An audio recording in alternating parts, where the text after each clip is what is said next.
अगर आप ये सोचते हैं कि जी कृष्णैया का जो हत्यारे हैं आनंद मोहन, उनके साथ बैठ के हम सरकार बना ले, अगर आप ये सोचते हैं उधम सिंह नगर का नाम बदलने वाले, संत रविदास नगर का नाम बदलने वाले और प्रमोशन रिजर्वेशन का बिल फाड़ने वालों के साथ हम सरकार बना ले, तो हम बिल्कुल नहीं बनाएंगे। अगर आप ये सोचते हैं कि जिस बाबा साहब डॉक्टर भीमराव अम्बेडकर को 1990 तक भारत रत्न नहीं दिया गया, उसके साथ बैठ के हम सरकार बना ले, तो नहीं बनाएंगे। साहब काशीराम के सांपनाथ नागनाथ की अगर आपने थ्योरी पढ़ी है, एक हरे घास में हरा नाग है, एक हरी घास में काला नाग है, तो हमें जो सरकार बनाएंगे, हम उन लोगों के साथ सरकार बनाएंगे जो कि ऐसी विचारधारा रखते हैं जो कि बिल्कुल इनके खिलाफ लड़ सके। बीजेपी के साथ मिलकर बनाएंगे, पहले भी 3-3 बार।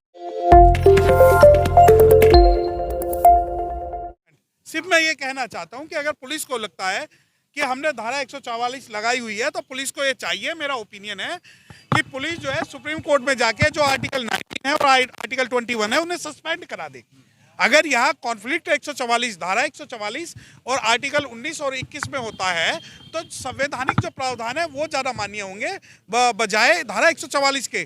परंतु आज यहाँ आप देखिए कि कोई भी धरना, कोई भी प्रदर्शन जब भी अनुसूचित जाति के लोगों का होता है, तो उस धरना प्रदर्शन के अंदर जो है इस प्रकार बर्बरपूर्ण तरीके से और बिना लीगली जो सैंक्शन लिए हुए खत्म किया जाता है। सर, एक तरफ राम मंदिर का जश्न मनाया जा रहा है और दूसरी तरफ यूनिवर्सिटी में बाबा साहब की मूर्ति फाड़ी जा रही है, तस्वीर को फाड़ा जा रहा है। किस तरीके से देखता है दलित समाज? देखिए, पहली बात तो आप इस बारे में बिल्कुल इसे कॉन्फ्लिक्ट पैदा मत कीजिए कि एक तरफ राम मंदिर है, दूसरी तरफ बाबा साहब है। तो मैं बता दूं कि बाबा साहब जो वो कहते हैं वो करते हैं। आप ये देखिए कि उन्होंने कहा राम मंदिर बनाएंगे तो उन्होंने बनाया, परंतु बाबा साहब के मानने वाले अनुयायी कहाँ सोए हुए हैं? उन्हें किसने मना किया है कि लखनऊ के पार्क मत बनाओ, नोएडा के पार्क मत बनाओ? ये जो भूमि है यह बुद्ध की भूमि है, और बुद्ध की भूमि के अंदर भी अगर आप आज इस बुद्ध की बात ना करके, बाबा साहब की बात ना करके अगर किसी दूसरे की बात कर रहे हैं, तो ये सबसे बड़ा जो हमारा दुर्भाग्य है।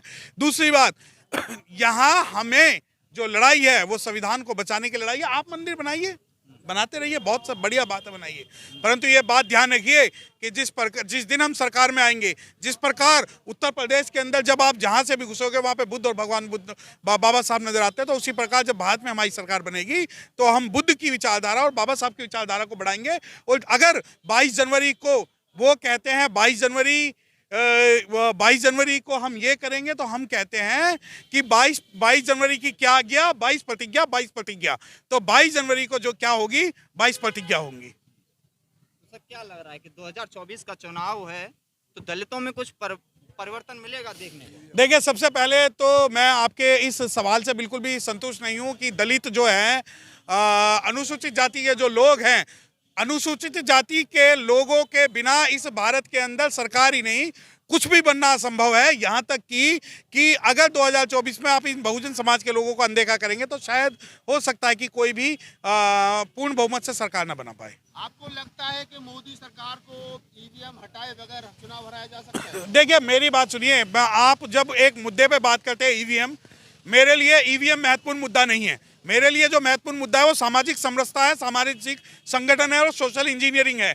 आज आप ईवीएम को हटाने की बात करते हैं, कल वो बैलेट से पेपर करा लेंगे, बैलेट से पेपर करा के वो बूथ कैप्चरिंग कर लेंगे, फिर आपके पास लड़ाई का मुद्दा क्या होगा? क्योंकि बहुजन समाज, अनुसूचित जाति और अनुसूचित जनजाति और पिछड़े इलाकों में आज ईवीएम का खेल चल रहा है, पहले बूथ कैप्चरिंग का खेल चलता था। तो अगर आप बैलेट से भी आ जाते हैं, तो आप ये मत सोचिए कि भारत के अंदर हमें निष्पक्ष रूप से हमें जीतने दिया जाएगा, बल्कि हमें एक सामाजिक और राजनीतिक जागरूकता और चेतना की जरूरत है, जिसके अंदर हम अपने वोट के अधिकार को और राजनीतिक अधिकार को अच्छी तरीके से समझ सके। अभी आपने कहा कि जो हमारी सरकार आएगी तो बुद्ध और अम्बेडकर के रंग में रंग देंगे, जैसे पहले उत्तर प्रदेश को रंगा गया है जी। तो आप इसी से जुड़ा हुआ सवाल है कि जब तक तमाम समाज के नेता एक मंच पर नहीं आते हैं, बहन जी कह रही हम तो अकेले चुनाव लड़ेंगे, तो ऐसे में कहाँ सरकार बनेगी? देखिए, अगर आप ये सोचते हैं कि बहुजन का मतलब सिर्फ ये है कि बहन जी अपने आप को समर्पित कर दे और दूसरे लोग ना करें, तो मैं बता दूं कि बहुजन समाज पार्टी कोई सिर्फ राजनीतिक पार्टी नहीं है। अगर आप ये सोचते हैं कि जी कृष्णैया का जो हत्यारे हैं आनंद मोहन, उनके साथ बैठ के हम सरकार बना ले, अगर आप ये सोचते हैं उधम सिंह नगर का नाम बदलने वाले, संत रविदास नगर का नाम बदलने वाले और प्रमोशन रिजर्वेशन का बिल फाड़ने वालों के साथ हम सरकार बना ले, तो हम बिल्कुल नहीं बनाएंगे। अगर आप ये सोचते हैं कि जिस बाबा साहब डॉक्टर भीमराव अम्बेडकर को 1990 तक भारत रत्न नहीं दिया गया, उसके साथ बैठ के हम सरकार बना ले तो नहीं बनाएंगे। साहब काशीराम के सांपनाथ नागनाथ की अगर आपने थ्योरी पढ़ी है, एक हरे घास में हरा नाग है, एक हरी घास में काला नाग है, तो हमें जो सरकार बनाएंगे हम उन लोगों के साथ सरकार बनाएंगे जो कि ऐसी विचारधारा रखते हैं जो कि बिल्कुल इनके खिलाफ लड़ सके। बीजेपी के साथ मिलकर बनाएंगे, पहले भी 3-3 बार बनाई है। देखिए बीजेपी के हमारे लिए बीजेपी और कांग्रेस एक सिक्के के दो पहलू हैं। अगर आपको लगता है कि मैं कांग्रेस बोलूंगा तो बिल्कुल नहीं बोलूंगा। जो हमारी शर्तों पे हमारा साथ देगा या हमारी बात करेगा, और एक बात बताऊं, हमारा आदमी जब उनसे मंच पे जाके जय भीम नहीं बोल सकता और हमारे शर्तों पे अगर कोई हमारे साथ आ रहा है तो हमें कोई भी उसका विरोध नहीं है। अगर बहन जी को जो कोड़ा बना दिया जाए पीएम का, तो क्या उसमें ग्रुप में जाएंगे? देखिए ये सवाल आप कांग्रेस से पूछिए, ये सवाल कांग्रेस बहुत अच्छी तरीके से देगी, क्योंकि आज कांग्रेस ने जो है खड़गे साहब को प्रधानमंत्री पद का उम्मीदवार बनाया है। ये वही कांग्रेस है जिन्होंने कभी बाबू जगजीवन राम को प्रधानमंत्री नहीं बनने दिया। ये वही कांग्रेस है जो दिल्ली के जो मुख्यमंत्री बनने वाले थे चौधरी प्रेम सिंह, उन्हें नहीं बनने दिया। तो ये वही कांग्रेस है जो बहन जी को छोड़ के सबको पीएम उम्मीदवार घोषित कर रही है। तो अगर बहन जी को अगर पीएम का उम्मीदवार बनाएंगे तो निस्संदेह 2024 के अंदर जो है अमूलचूल परिवर्तन क्या आएगा। नाम है सर? विनोद कुमार जी। विनोद कुमार जी, ये चोट कैसे लगी बताएं? ये चोट ऐसा था, मैं दीवार पर वहाँ खड़ा था, हाँ। तो उधर से जब भगदड़ मची ने, तो भगदड़ में क्या नाम आया, पुलिस वाले ने ये गुस्सा मारा मेरे। अच्छा, पुलिस वाले ने घूसा मारा है, तो आपने मतलब कुछ पहचान की, कुछ किया, कौन पुलिस वाला था? कुछ पहचान नहीं पाते, भीड़ घनी थी जिसमें, करी थी। लाइट बंद कर दी, भीड़ ज़्यादा थी। अब भीड़ में जब भगदड़ मची तो वो पहचान नहीं पाए हम। पहचान नहीं पाई। कोई कॉल 100 नंबर पे कॉल वगैरह कुछ? 112 पे करी थी, 100 पे भी करी थी। कोई आया आपको रिलीफ करने? कोई नहीं आया जी। 4 बार कॉल किया, बुराड़ी थाने से कि ना मैं थे हम, वहाँ से कोई नहीं आया वहाँ पर। कोई डॉक्टरी वगैरह कोई कुछ नहीं? कुछ नहीं जी। क्या कह रहा था ऐसो? वहाँ पर क्या नाम है, किसी ने वो नहीं किया। 4 बार नु कह जी भेज रहे हैं, कोई नहीं आया। कल कह रहे 5, हाँ नु कह रहे 5 मिनट भेजे, 5 मिनट भेजे, कोई नहीं आया वहाँ पर। मतलब कोई नहीं आया। तो अब ऐसे में जब आपको खदेड़ा जा रहा हो, आपको रोका जा रहा हो, ऐसे में कैसे आप मतलब इस आंदोलन को जारी रखोगे यहाँ पे? जारी रखेंगे जी हम। मतलब मार लो, पीट लो, हाँ, कुछ भी कर लो, हौसला नहीं टूटेगा। हौसला नहीं तोड़ेंगे हम। हाँ, ऋतु का साथ देंगे, पूरे दिल और सम्मान से साथ देंगे उनका।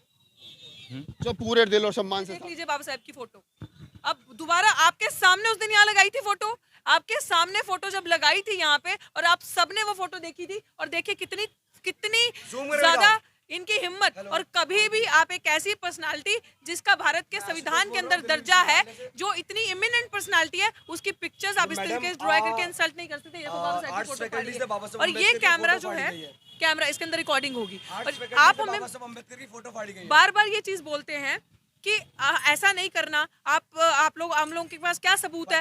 आपके सामने उस दिन यहाँ पे फोटो लगाई थी। ये फिर से बाबा साहेब भीमराव अम्बेडकर का अपमान हुआ है। मत पूछना आप शुद्धिकरण क्यों होता है, मत पूछना आपका धरना क्यों उठाया गया। यहाँ पे इतने भगवे झंडे लगे हैं, आपने देखे, यहाँ पे सामने बड़ी बड़ी होर्डिंग्स लगी, आपने देखी। तो ये फोटो कैसे फटी, ये फोटो कहाँ गई? इनके कैमरा में रिकॉर्डिंग होती है ना, आज के आज हमें वो रिकॉर्डिंग देखनी है। इन लोगों पे आपको लगता है पूरा प्रशासन, ये संगी गुंडे, ये जिनके वर्दी पहनी है खाकी, इन सब पे ये सब मिले हुए हैं हमारे। इनसे चंद लोग सहे नहीं जा रहे, हम लोग। और अब इसका इनको सबूत देना पड़ेगा, हम तो ऐसे नहीं हटेंगे।